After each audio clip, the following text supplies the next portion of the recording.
ചൈനയിൽ പെന്തിക്കോസ്ത് സന്ദേശം ആദ്യം എത്തിച്ചത് മിസ് നെറ്റി മൂമോ എന്ന ഒരു അമേരിക്കൻ വനിതയായിരുന്നു. 1907 ലോസ് ആഞ്ചലസിൽ അസൂസ മിഷനിൽ വച്ച് ദൈവത്തിൻ്റെ പരിശുദ്ധാത്മാവ് പ്രാപിച്ചതിന് ശേഷം ഒരു പെന്തക്കോസ്ത് മിഷണറിയായി അവർ ചൈനയിലേക്ക് പോയി. ഇതിനു മുമ്പ് 1898 പ്രസ്ബിറ്റേറിയൻ മിഷണറിയായി അവർ ചൈനയിൽ പ്രവർത്തിച്ചിട്ടുണ്ടായിരുന്നു. എന്നാൽ അവിടെ വെച്ച് ക്ഷയരോഗബാധിതയായി അവർ അമേരിക്കയിലേക്ക് മടങ്ങുകയായിരുന്നു. അസൂസ മിഷനിലെ യോഗത്തിൽ വെച്ച് പരിശുദ്ധാത്മാഭിഷേകം പ്രാപിച്ചുവെന്ന് മാത്രമല്ല, തന്നെ ദണ്ഡിപ്പിച്ചുകൊണ്ടിരുന്ന ക്ഷയരോഗത്തിൽ നിന്ന് പൂർണ്ണമായ വിടുതൽ പ്രാപിപ്പാനും ഇടയായി. രോഗസൗഖ്യത്തോടെ ചൈനയിൽ പ്രവർത്തനത്തിന് അവർ വീണ്ടും തന്നെ സമർപ്പിച്ച് കൊടുത്തു. അങ്ങനെ മിസ് മൂമോ ഷാങ്ഹായിൽ വന്നതിന് ശേഷം തൻ്റെ പഴയ സ്നേഹിതരായ പ്രസ്ബിറ്റേറിയൻ ബാപ്റ്റിസ്റ്റ് ക്രിസ്ത്യൻ മിഷണറി അലയൻസുകാരായ മിഷണറിമാരോടും താൻ പ്രാപിച്ച പെന്തക്കോസ്ത് അനുഭവം വിവരിച്ചു കൊടുക്കുകയായിരുന്നു. ദൈവവചനത്തിൽ നിന്നും അത് തെളിയിച്ചു കൊടുക്കുകയും ചെയ്തു. അനേകം മിഷണറിമാരും ചൈനീസ് സഹോദരങ്ങളും പെന്തക്കോസ്ത് അനുഭവം പ്രാപിപ്പാൻ മൂമോ മൂലം ഇടയായി.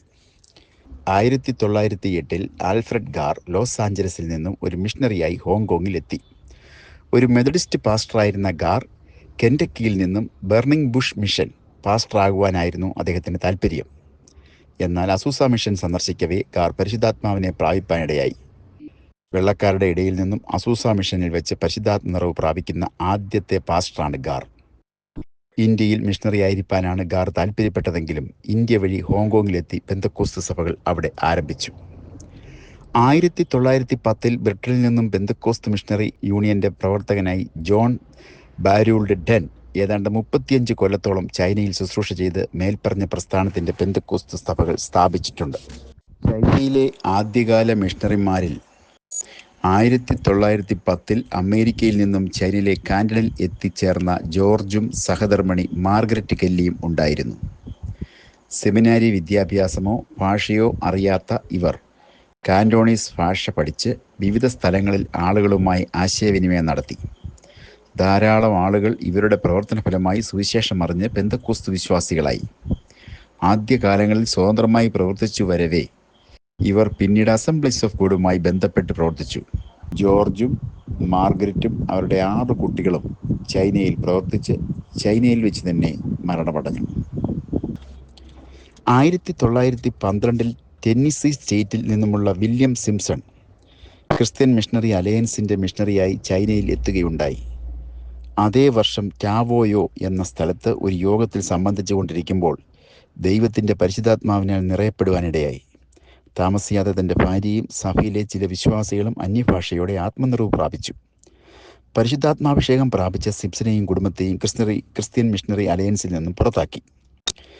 ചൈനയുടെ മിക്കവാറും പ്രൊവിൻസുകളിൽ കാൽനടയായി തന്നെ യാത്ര ചെയ്ത സിംസൺ പെന്തക്കോസ്ത് സഭകൾ സ്ഥാപിക്കുകയുണ്ടായി. ചൈനയിൽ പെന്തക്കോസ്ത് ശുശ്രൂഷകന്മാരെ പരിശീലിപ്പിക്കുന്നതിനായി ട്രൂത്ത് ബൈബിൾ ഇൻസ്റ്റിറ്റ്യൂട്ട് ബെയ്ജിങ്ങിൽ ആരംഭിച്ചു. ചൈനയിലെ ശുശ്രൂഷ കാലത്ത് ടിബറ്റ്, മംഗോളിയ, മഞ്ചൂറിയ തുടങ്ങിയ ദേശങ്ങളിലും സത്യസുവിശേഷം എത്തിക്കുകയുണ്ടായി. ചുരുങ്ങിയ കാലം കൊണ്ട് പെന്തക്കോസ്ത് പ്രസ്ഥാനം ചൈനയിൽ ശക്തിയോടെ വളരുവാനിടയായി. എന്നാൽ കമ്മ്യൂണിസ്റ്റ് പാർട്ടിക്ക് ചൈനയിൽ സ്വാധീനം ഉണ്ടായതോടുകൂടി ക്രിസ്തു മാർഗത്തോട്, വിശേഷാൽ പെന്തക്കോസ്ത് പ്രസ്ഥാനത്തോട് ശക്തമായ എതിർപ്പ് തുടങ്ങി. അധികാരം പിടിച്ചെടുത്ത കമ്മ്യൂണിസ്റ്റ് പാർട്ടി ക്രിസ്തീയ പ്രവർത്തനങ്ങളെ നിരോധിച്ചു. 1949-50 കാലയളവിൽ അനേകായിരം ദൈവമക്കൾ രക്തസാക്ഷികളാകുന്നതിനിടയായി. മിഷണറിമാരെ പുറത്താക്കുകയോ വധിക്കുകയോ ചെയ്ത സഭകൾ നിരോധിച്ചു. 1970 ചൈനയിൽ നിന്നും ക്രൈസ്തവ മാർഗം ഉന്മൂലനം ചെയ്യപ്പെട്ടുവെന്ന് ലോകം കരുതി. എന്നാൽ മാവോ സേതുങ്ങിൻ്റെ പീഡയോടുകൂടി സഭാ നേതാക്കന്മാരും ശുശ്രൂഷകന്മാരും സഭയ്ക്ക് നഷ്ടപ്പെട്ടുവെങ്കിലും വിശ്വസ്തരായ ദൈവമക്കൾ പർവ്വതങ്ങളിലും വനങ്ങളിലും രഹസ്യ ഇടങ്ങളിലും കൂട്ടായ്മ കൂടിക്കൊണ്ടിരുന്നു. ജീവൻ ബലി കഴിച്ചു പോലും അവർ കഴിവതും ഒരുമിച്ച് കൂടി ആരാധിച്ചു, സുവിശേഷം പ്രചരിപ്പിച്ചു. ദൈവാത്മശക്തിയാൽ അത്ഭുതങ്ങളും അടയാളങ്ങളും സംഭവിച്ചു കൊണ്ടിരുന്നു. ഈ കാലയളവിൽ സഭയുടെ പ്രവർത്തനങ്ങൾക്ക് നേതൃത്വം നൽകിക്കൊണ്ടിരുന്നവരിൽ അധികവും വിധവമാരും മറ്റ് സഹോദരിമാരുമായിരുന്നു. 1985 ലഭ്യമായ കണക്ക് പ്രകാരം 500 ലക്ഷം ജീവിക്കുന്ന ദൈവമക്കൾ ചൈനയിലുണ്ടെന്നാണ്. ചില കണക്കുകളിൻ പ്രകാരം ക്രൈസ്തവരുടെ എണ്ണം 1000 ലക്ഷം വരുമെന്ന് കണക്കാക്കുന്നവരുമുണ്ട്. ചൈനയിലുള്ള ക്രൈസ്തവരിൽ കുറഞ്ഞത് 25% പെന്തക്കോസ്ത് വിശ്വാസികളാണെന്നാണ് കണക്കാക്കപ്പെടുന്നത്.